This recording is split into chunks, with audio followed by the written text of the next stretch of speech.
ধর্ম হোক জাত হোক শেষ কথা বলে পেটের খিদে বামপন্থীরা পেটের খিদের কারণ পেটের খিদে না মেটা আর পেটের খিদে কিভাবে মিটবে তার কথা বলছে। ধর্ম নিয়ে কোনো কথা তারা বলছে না। পাশাপাশি হুমায়ুন কবির তাদের দলে যোগদান প্রসঙ্গে জানতে চাওয়া হলে তিনি এই প্রশ্নের কোনো মন্তব্য করতে চাননি। 100 দিনের কাজ 200 দিনের হবে কিনা, জিনিসপত্রের দাম কমবে কিনা, এটাই আমাদের মূল বক্তব্য।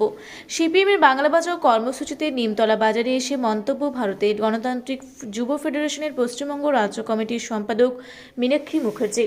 সিপিএমের তরফে বাংলা বাঁচাও যাত্রা রাজ্যের প্রতিটি কোণায় পৌঁছেছে, সেই মতো এদিন শুক্রবার হেমাদপুর মোড় থেকে কুসুমগ্রাম পর্যন্ত বাইক র্যালি অনুষ্ঠিত হয়। তার মাঝে নিমতলা বাজার এলাকায় পথসভার পর এমনই মন্তব্য তার। মানে ধর্ম নিয়ে রাজনীতি, এই বামপন্থা এই রাজনীতিকে কিভাবে দেখছে? রুটি রুজি রাজনীতি দিয়ে দেখছে। ধর্ম হোক জাত হোক শেষ কথা বলে পেটের খিদে। বামপন্থীরা মানুষের পেটের খিদের কারণ, পেটের খিদে না মেটা আর খিদে কি করে মিটবে তার রাস্তা বলছে। হুমায়ুন কবির বলছে আপনাদের সাথে আমার কিচ্ছু বলার নেই, আমরা ওই ইস্যুতে যাবই না, আমি ওই ইস্যুতে যাবই না।